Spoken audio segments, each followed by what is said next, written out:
ఎల్లప్పుడూ కృతజ్ఞతాస్తుతులు చెల్లించుచు క్రీస్తునందలి భయముతో ఒకరినొకడు లోబడి ఉండుడి. చాలండి.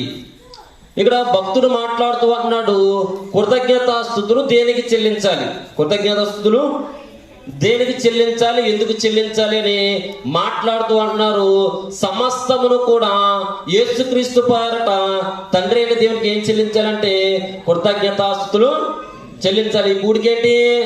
కృతజ్ఞత కూడిక. ఎందుకయ్యా కృతజ్ఞతలు దేవుడికి చెల్లిస్తున్నారని అడిగితే, వివాహానికి సిద్ధమైన ఈ భార్యాభర్తలు, వివాహము బంధం ద్వారా ఏర్పడిన ఈ భార్యాభర్తలు ఏం చెప్తున్నారంటే, మమ్మల్ని దేవుడు జతపరిచారు,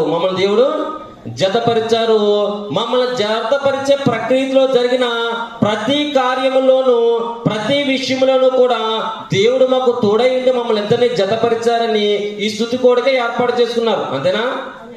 అదే నేను చెప్పాను.